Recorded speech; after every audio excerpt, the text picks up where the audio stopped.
दोस्तों नमस्कार। आजकल मैं बात कर रहा हूँ the night agent season 2 series के बारे में। लास्ट एपिसोड में हमने देखा कैथरीन उस एजेंट का पता लगा लेती है जो खुफिया खबरें सोलोमन को बेचती थी, और फिर कैथरीन उसके साथ सोलोमन से मिलने जाती है एक खबरी बनकर। लेकिन सोलोमन को पहले से ही इस बात की जानकारी थी कि कैथरीन एक जासूस है। एपिसोड के लास्ट में हम देखते हैं कैथरीन और पीटर मिलकर सोलोमन को अरेस्ट कर लेते हैं। अब आगे एपिसोड 7 की शुरुआत 6 साल पहले के समय को दिखाते हुए होती है, और हम देखते हैं सोलोमन अपनी गाड़ी से रात में कहीं जा रहा होता है। तभी वो देखता है एक सुनसान जगह पर सड़क के किनारे एक गाड़ी खड़ी होती है और एक आदमी खड़ा होता है। तो सोलोमन अपनी गाड़ी को रोकता है, गाड़ी से बाहर आता है और उस आदमी से बोलता है, आपको कोई मदद की जरूरत है तो मुझे बताइए, ऐसे ये जगह काफी सुनसान और खतरनाक है। और हम देखते हैं वो दूसरा आदमी और कोई नहीं जैकब होता है। तो जैकब सोलोमन से बोलता है, थैंक यू, लेकिन मैंने टो ट्रक को कॉल किया है, वो थोड़ी देर में यहाँ पहुँचता होगा। तो सोलोमन बोलता है, ठीक है, जब तक आपका टो ट्रक नहीं आता तब तक मैं यहाँ रुक जाता हूँ। तो जैकब बोलता है, इसकी कोई जरूरत नहीं है, लेकिन सोलोमन उसको समझाता है कि एरिया काफी खतरनाक है। अब हम देखते हैं सोलोमन और जैकब आपस में कुछ बातें करते हैं। अब सीन शिफ्ट होता है। अगले दिन हम देखते हैं जब सुबह सोलोमन अपने घर के बाहर आता है तो दिखता है उसकी गाड़ी के ऊपर एक लिफाफा रखा होता है, और सोलोमन जब लिफाफे को खोलता है तो देखता है उसके अंदर एक लेटर होता है जैकब का। जैकब चाहता था कि सोलोमन उसका ड्राइवर बन जाए। अब सीन शिफ्ट होकर प्रेजेंट टाइम में आ जाता है, और हम देखते हैं पीटर सोलोमन से पूछताछ कर रहा होता है। तो सोलोमन बोलता है, मुझे विश्वास नहीं होता कि तुम्हें ये जॉब कैसे मिल गई, जबकि तुम्हारा बाप तो एक गद्दार था। तो कैथरीन पीटर को इंट्रोगेशन रूम से बाहर बुलाती है। तो कैथरीन बोलती है, देखो वो तुम्हें भटका रहा है, वो तुम्हारी कमजोरी ढूंढ रहा है, क्योंकि पहले वो भी मरीन रह चुका है, उसे पता है इंट्रोगेशन कैसे किया जाता है। और मेरी अभी डिप्टी डायरेक्टर मोजली से बात हुई है, वो थोड़ी देर में यहाँ पहुँचेंगे और मोजली सोलोमन से पूछताछ करेंगे। तो पीटर बोलता है, एक बात मुझे समझाओ, कल हमारे प्लान के बारे में इन्हें कैसे पता चला, और यहाँ तक वो मेरे और रोज के बीच में जो भी बातें हो रही थी वो बातें भी सुन पा रहे थे। मुझे पूरा विश्वास है कि हमारे बीच में कोई तो गद्दार है जो हमारी इंफॉर्मेशन इनके पास पहुंचा रहा है, क्योंकि जब मैं बैंकॉक में था तो उस समय भी सोलोमन और उसके लोगों को मेरे और एलिस के बारे में पहले से पता था। और तभी पीटर को रोज का मैसेज आता है, वो बताती है कि नूर उससे पुराने अड्डे पर मिलना चाहती है, और उसकी बातों से ऐसा लग रहा था कि नूर काफी डरी हुई है। तो पीटर कैथरीन से बोलता है, मुझे भी वहाँ जाना होगा, ये बोलकर वो वहाँ से निकल जाता है। अब सीन शिफ्ट होता है और हम नूर को देखते हैं। नूर जब एम्बेसी से बाहर जा रही होती है तभी उसकी मुलाकात जावेद से होती है। जावेद नूर से बोलता है कि आज मैंने अपनी कोई भी मीटिंग नहीं रखी है, मैं चाहता हूँ आज का दिन मैं तुम्हारे साथ बिताऊं ताकि मैं तुम्हारे गम को बांट सकूं। तो नूर जावेद से बोलती है, मैं थोड़ी देर के लिए बाहर जाना चाहती हूँ। तो जावेद बोलता है, ठीक है, मैं तुम्हारे साथ चलता हूँ। लेकिन नूर जावेद पर नाराज होती है और बोलती है, मुझे अकेला छोड़ दो। तो जावेद को नूर का बिहेवियर थोड़ा अजीब लगता है। अब हम देखते हैं नूर उस बेसमेंट में पहुंचती है जहां अक्सर वो लोग मिला करते हैं। तो जब नूर रोज से मिलती है तो उसका पहला सवाल होता है, मेरा भाई और मेरी माँ अभी कैसे हैं? तो रोज बोलती है, आज रात तुम उन दोनों से मिल सकती हो। रोज की बातें सुनकर नूर को बहुत ही गुस्सा आता है। वो रोज से बोलती है, मुझे पता है कि मेरा भाई मारा जा चुका है, लेकिन तुम आज भी मुझसे झूठ बोल रही हो। लेकिन तभी वहाँ पीटर आ जाता है और पीटर नूर को बोलता है कि मैंने ही रोज को बोला था तुमसे छुपाने के लिए, क्योंकि मैं चाहता था कि तुम्हें ईरानी एम्बेसी से निकालकर सेफ हाउस पहुंचाना, और यही वजह थी कि हमने तुमसे ये बात छुपाई। तो पीटर नूर को बताता है कि उस दिन क्या हुआ था और बोलता है, इसमें किसी की गलती नहीं है, हालात ऐसे हो गए थे कि तुम्हारा भाई मारा गया। अब नूर अपने माँ के बारे में पूछती है तो पीटर बोलता है, तुम्हारी माँ स्वामी के साथ है और आज रात तुम न्यूयॉर्क में उनसे मिल सकती हो। हालांकि नूर को पीटर की किसी भी बात पर अब भरोसा नहीं था। नूर पीटर को भला बुरा कहती है और वहाँ से निकल जाती है। और हम देखते हैं जैसे ही नूर उस घर से बाहर आती है, बाहर कार में जावेद उसका इंतजार कर रहा था। वो दूर से ही नूर के फोटो खींचता है और तभी वो देखता है उसी घर से पीटर और रोज भी बाहर आते हैं। तो जावेद उनके भी फोटो क्लिक करता है। अब सीन शिफ्ट होता है और हम देखते हैं कैथरीन सोलोमन से पूछताछ करती है और उसको बोलती है, मुझे पता है कि तुम्हारी ऑर्गेनाइजेशन खुफिया जानकारी खरीदती है और बेचती है। तुम मुझे ये बताओ कि वारेन ने तुम्हें जो फाइल बेची थी उसके साथ तुम क्या करने वाले हो। तो सोलोमन बोलता है, अगर तुमको मुझसे कोई जानकारी चाहिए तो पहले पीटर को बुलाओ, मैं सिर्फ पीटर से ही बात करूंगा। तो कैथरीन बोलती है, कोई बात नहीं, हमारे पास दूसरे तरीके हैं तुमसे बात करने के लिए। तो सोलोमन बोलता है, तुम फॉक्स ग्लोब के बारे में जानना चाहती हो ना, लेकिन तुम्हें फॉक्स ग्लोब से पहले साइनोजन के बारे में जानना चाहिए। अगर तुम्हें और जानकारी चाहिए तो पीटर को बुलाओ। तो कैथरीन पीटर को कॉल करती है और उसे वापस बुलाती है। वही दूसरी तरफ हम नूर को देखते हैं। जब नूर दोबारा वापस जाती है तो जावेद का असिस्टेंट उससे बोलता है, जावेद तुम्हारा इंतजार कर रहा है। अब सीन शिफ्ट होता है और हम मार्कस और थॉमस बाला को देखते हैं। वो दोनों एक केमिकल की फैक्ट्री से कुछ केमिकल के कंटेनर चोरी करते हैं और फर्जी डॉक्यूमेंट दिखाकर वहां से निकल जाते हैं। अब सीन शिफ्ट होकर कैथलीन पर आ जाता है। हम देखते हैं कैथलीन, पीटर और रोज एक साथ में होते हैं। तो कैथलीन बताती है, अभी अभी उसे खबर मिली है कि पेंसिल्वेनिया के एक केमिकल प्लांट से साइनोजन का एक ट्रक चोरी हुआ है, जो कि फर्जी पेपर दिखाकर, और मैंने देखा था कि फॉक्स ग्लोब के पेपर में भी साइनोजन का जिक्र था। तो पीटर बोलता है, इसका मतलब साइनोजन भी उन्हीं लोगों ने चुराया है जिन्होंने वो मोबाइल लैब चुराया था। अब वो समझ जाते हैं ये लोग उन्हीं कंपाउंड की चोरी कर रहे हैं जिनका जिक्र फॉक्स ग्लोब में है। इसका मतलब वो लोग इसकी मदद से केमिकल हथियार बनाने वाले हैं। तो इसका मतलब अब हजारों लोगों की जान खतरे में है। तो कैथरीन बोलती है, अगर वो केमिकल वेपन बनाना चाहते हैं तो एक केमिकल से तो बात बनेगी नहीं, हमें ये पता करना होगा कि उन हथियारों को बनाने के लिए कौन कौन से केमिकल की जरूरत होती है। अब वो लोग फॉक्स ग्लोब के उस पेपर को चेक करते हैं। तो रोज नोटिस करती है कुछ साइंटिस्ट के नाम जिन्होंने पहले फॉक्स ग्लोब प्रोजेक्ट पर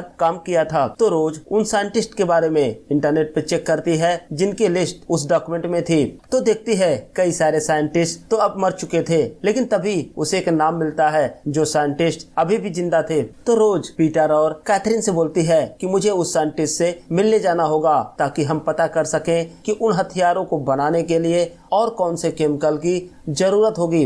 अब पीटर दोबारा इंट्रोगेशन रूम में जाता है और सोलोमन से बोलता है कि बताओ, तुम मुझसे बात करना चाहते थे, लेकिन कुछ भी पूछने से पहले मेरे कुछ सवालों का जवाब दो। पहली बात, उस साइलोजन किसने चुराया और एक केमिकल वेपन कौन बना रहा है। तो सोलोमन कुछ नहीं बोलता। तो पीटर बोलता है, जहाँ तक मैं जानता हूँ तुम 5 बार अफगानिस्तान जा चुके हो, तो फिर उस देश को धोखा क्यों दे रहे हो। तो सोलोमन पीटर से बोलता है कि तुम बताओ कि तुम्हारे बाप ने धोखा क्यों दिया था। लेकिन पीटर का अभी भी वही सवाल होता है कि बताओ वो केमिकल वेपन कौन बना रहा है। जब सोलोमन कुछ नहीं बोलता तो पीटर बोलता है, अगर तुम ऐसे चुप रहे तो हम तुम्हारी बहन को इन सब के बीच में लाएंगे, क्योंकि वो जानती है कि तुम जिंदा हो और फिर भी गवर्नमेंट से तुम्हारी पेंशन ले रही है और इस फ्रॉड के लिए उसे अरेस्ट किया जा सकता है। और तुम जानते हो कि जेल में अपाहिज लोगों के साथ कुछ खास अच्छा व्यवहार नहीं होता। तो सोलोमन बोलता है, तो अच्छा, नाइट एजेंट का अब यही काम रह गया है कि अपाहिज लोगों को परेशान करना। तो पीटर बोलता है, नहीं, हमारा काम है तुम जैसे कमीनों से देश की रक्षा करना। लेकिन हम देखते हैं कैथरीन तुरंत ही इंट्रोगेशन रूम में आती है और पीटर को बाहर बुलाकर ले जाती है। अब पीटर बाहर आकर कैथरीन से पूछता है, क्या हुआ। तो कैथरीन बोलती है कि तुमने बहुत बड़ी गलती की, तुम्हें उसे ये नहीं बताना था कि नाइट एक्शन नाम की कोई संस्था भी यहाँ पर है। तो कैथरीन पीटर को बोलती है कि अब तुम सोलोमन से कोई भी पूछताछ नहीं करोगे। अब सीन शिफ्ट होता है और हम देखते हैं अब रोज डॉक्टर कोल से मिलती है और उनसे फॉक्स ग्लोब के बारे में पूछती है। तो पहले तो डॉक्टर कोल सीधे मना कर देते हैं कि मुझे फॉक्स ग्लोब के बारे में कुछ भी नहीं पता। फिर रोज उन्हें फॉक्स ग्लोब की एक फाइल दिखाती है और उन्हें बताती है कि कुछ दिन पहले एक मोबाइल लैब और साइलोजन चोरी हो गया है और हमें लगता है कि कुछ लोग इसकी मदद से केमिकल वेपन बनाना चाहते हैं, तो आपको मेरी मदद करनी ही होगी। और वही दूसरी तरफ हम मार्कस और थॉमस बाला को देखते हैं। वो दोनों उस ट्रक को लेकर जा रहे होते हैं। तभी रास्ते में एक सिक्योरिटी चेक पोस्ट आता है और जब वहाँ का सिक्योरिटी गार्ड उन्हें रोकने की कोशिश करता है तो वो लोग उसे शूट कर देते हैं और गेट को तोड़कर आगे बढ़ते हैं। और इधर हम देखते हैं डॉक्टर कोल रोज को लेकर अपने घर जाते हैं। उनके घर में बेसमेंट में उनका एक स्टडी रूम होता है। तो डॉक्टर कोल रोज से पूछते हैं कि इसके पहले मैं फॉक्स ग्लोब के बारे में तुम्हें कुछ बताऊं, तुम मुझे बताओ तुम क्या जानती हो फॉक्स ग्लोब के बारे में। तो रोज बोलती है जहाँ तक मेरी जानकारी है हमारी गवर्नमेंट ने पहले तो केमिकल वेपन बनाए और बाद में उसका एंटीडोज बनाया ताकि कभी ऐसे अटैक होने पर वो अपने पब्लिक को बचा सके। लेकिन उस एंटीडोज को बनाने के लिए उन्हें 9 पॉइजन बम बनाने पड़े। तो डॉक्टर कोल रोज को बताते हैं कि हमने कुछ एंटीडोज भी बना लिए थे लेकिन बीच में वो प्रोजेक्ट बंद कर दिया गया और मुझे उस प्रोजेक्ट से बाहर निकाल दिया गया। और डॉक्टर कोल ये बताते हैं कि कुछ महीने बाद मुझे पता चला कि विक्टर बाला नाम के एक शख्स ने वो केमिकल बम अपने लोगों पर इस्तेमाल किया था। इसका मतलब सरकार ने चुपके से वो केमिकल बम बनाए और विक्टर बाला ने अपने किसी रिसोर्स से उसे खरीदा था। लेकिन गवर्नमेंट ने विक्टर की बातों को सीरियस नहीं लिया। लेकिन मैंने जब उन लोगों की बीमारियों के सिम्टम्स देखे तो मैंने पाया ये वही सिम्टम्स हैं जो हमने उस केमिकल बम के लिए बनाए थे। और तभी रोज को कैथरीन का कॉल आता है और उसको बताती है कि उन्होंने एक और केमिकल चुरा लिया। तो रोज फोन को स्पीकर पर डालती है और डॉक्टर कोल से कैथरीन की बात कराती है। तो कोल पूछते हैं उन्होंने कौन सा केमिकल चुराया है। तो कैथरीन बोलती है ऑक्सीमल। तो कैथरीन डॉक्टर कोल से पूछती है कि आप हमें बता सकते हैं कि वो लोग इन दोनों केमिकल की मदद से कौन से हथियार बनाएंगे। तो डॉक्टर कोल बताते हैं इन दोनों की मदद से KX बनाया जा सकता है। तो पीटर डॉक्टर कोल से पूछता है क्या उन्हें किसी और केमिकल की जरूरत होगी। तो डॉक्टर बोलते हैं मेरे हिसाब से अब वो लोग चुराएंगे हाइड्रोजन BX। तो रोज इंटरनेट पर सर्च करती है और कैथरीन को बताती है कि इस केमिकल को बनाने की सबसे नजदीकी जगह है लॉन्ग आइलैंड और फिली। तो कैथरीन बोलती है कि मैं मोजली को फिलाडेल्फिया वाली साइड पे भेजती हूँ और मैं खुद लॉन्ग आइलैंड के लिए अब निकलती हूँ। और पीटर को बोलती है कि तुम यहाँ रुककर सोलमन पर नजर रखना लेकिन सोलमन से पूछताछ मत करना। अब सीन शिफ्ट होता है और हम देखते हैं नूर अब ऑफिस में होती है और जावेद उससे पूछताछ करता है। पहले तो जावेद नूर को पीटर, रोज और नूर का वो फोटो दिखाता है जो उसने उस घर के बाहर अपनी कार में बैठकर क्लिक किया था और नूर से पूछता है तुम उन अमेरिकियों के साथ मिलकर हमें धोखा दे रही हो। और साथ ही जावेद नूर को ये भी बोलता है कि अगर तुमने मुझसे झूठ बोला तुम्हारी माँ जो अभी भी ईरान के एक हॉस्पिटल में एडमिट है तुम उन्हें दोबारा कभी देख नहीं पाओगी। तो नूर जावेद को बताती है कि मैं उनको यहाँ की खुफिया जानकारी दे रही थी ताकि बदले में वो मेरे परिवार को ईरान से शिफ्ट करके US में ला दें। तो नूर जावेद को बोलती है कि देखो जावेद मैं मानती हूँ मुझसे कुछ गलती हुई है लेकिन हम एक सौदा अभी भी कर सकते हैं। मैं जानती हूँ तुम पीटर को पकड़ना चाहते हो और इस काम में मैं तुम्हारी मदद कर सकती हूँ। और वही दूसरी तरफ हम कैथरीन को देखते हैं। कैथरीन जब तक उस केमिकल प्लांट पर पहुँचती तब तक उसे पता चलता है कि वो लोग पहले ही हाइड्रोजन BH चुरा चुके हैं। अब कैथरीन पीटर को कॉल करती है और उसे बताती है कि उनकी कई सारी यूनिट है और वो लोग एक साथ ही सारे केमिकल चुरा चुके हैं। अब मैं और मोजली वहाँ आ रहे हैं सोलमन से पूछताछ करने के लिए। अब सीन शिफ्ट होता है और हम देखते हैं मार्कस तोमास अपने लोगों के साथ डॉक्टर कोल के घर पहुँच चुके थे क्योंकि उन्होंने वो सारे केमिकल चुरा लिए थे जिनकी जरूरत केमिकल वेपन बनाने में थी। अब उन्हें जरूरत थी डॉक्टर कोल की जिनकी मदद से केमिकल वेपन बना सके। और हम देखते हैं वो लोग डॉक्टर की फैमिली और रोज को पकड़ लेते हैं। और वही दूसरी तरफ जब कैथरीन अपने ऑफिस पहुंचती है तो देखती है ना तो वहाँ पीटर होता है और ना ही सोलमन। इसका मतलब पीटर सोलमन को लेकर कहीं जा चुका था। और इसी के साथ ये एपिसोड यही समाप्त हो जाता है। एपिसोड 8 की शुरुआत 17 साल पहले के समय को दिखाते हुए होती है। हम देखते हैं उस समय थॉमस बाला और मार्कस दोनों टीनेजर थे। तो थॉमस बाला अपने फादर फादर विक्टर बाला के साथ अपने घर पर एक लंच की पार्टी में होता है और तभी विक्टर थॉमस से पूछता है कि तुम स्कूल में अपने खानदान के सरनेम बाला की जगह पर अपनी माँ का सरनेम क्यों इस्तेमाल करते हो? तुम्हें पता है लोग तुमसे डरते हैं और तुम्हारी इज्जत करते हैं क्योंकि तुम बाला खानदान से हो। तो थॉमस की अपने फादर विक्टर बाला से बहस हो जाती है और विक्टर सबके सामने ही थॉमस पर हाथ उठा देता है। तो थॉमस नाराज होकर पार्टी छोड़कर जाने लगता है। तो हम देखते हैं मार्कस उसके पीछे आता है और उसे समझाता है। वो बोलता है बाला सरनेम होना तुम्हारे लिए गर्व की बात है और तुम्हें अपने फादर से माफी मांगनी चाहिए। अब सीन शिफ्ट होकर प्रेजेंट टाइम में आ जाता है और हम पीटर को देखते हैं जो सोलोमन को लेकर शहर से अब काफी दूर आ चुका था। अब एक जगह पीटर अपनी गाड़ी को रोकता है और सोलोमन से पूछता है कि बताओ अब आगे क्या करना है। सोलोमन बोलता है मुझे एक फोन चाहिए होगा क्योंकि मैं अपने बॉस से बात करूंगा और उनके साथ तुम्हारी एक मीटिंग फिक्स करूंगा। अब सीन शिफ्ट होता है और हम देखते हैं थॉमस, मार्कस, रोज और डॉक्टर कोल और उनकी फैमिली को लेकर अपने अड्डे पर पहुंचते हैं और डॉक्टर कोल की फैमिली को एक अलग कमरे में बंद कर देते हैं और मार्कस, रोज और डॉक्टर कोल को लैब के अंदर ले जाता है और बोलता है जो भी जरूरत की चीजें हो मुझे अभी बताओ, मैं तुम्हें ला कर दूंगा, लेकिन मुझे किसी भी कीमत पर वो केमिकल वेपन बनाने हैं। तो डॉक्टर कोल मार्कस को बोलते हैं देखो जो तुम जानते हो वो सही नहीं है, ये सब एक बस थ्योरी था और मैंने इससे पहले कभी एक केमिकल वेपन नहीं बनाया है। तो मार्कस बोलता है देखो डॉक्टर मेरे पास ज्यादा समय नहीं है, अगर तुम अभी काम नहीं शुरू करोगे तो मैं तुम्हारे सामने ही तुम्हारी फैमिली को तड़पा तड़पा कर मारूंगा। तो अगर तुम चाहते हो कि तुम्हारी फैमिली जिंदा रहे तो जल्द से जल्द काम शुरू करो। अब डॉक्टर कोल के पास कोई रास्ता नहीं बचा था, अगर फैमिली को बचाना था तो उनको वो केमिकल वेपन बनाने ही होंगे। अब सीन शिफ्ट होता है और हम देखते हैं पीटर अब जैकब से मिलता है। तो जैकब पीटर को बोलता है मुझे पता है कि तुम्हें क्या चाहिए, तुम ये जानना चाहते हो कि फॉक्स ग्लोब वाले हथियार अभी कहाँ बनाए जा रहे हैं और तुम्हारी गर्लफ्रेंड रोज कहाँ है। लेकिन पीटर हर चीज की एक कीमत होती है, अगर तुम उस कीमत को अदा करोगे तो तुम्हें ये जानकारी समय रहते मिल जाएगी।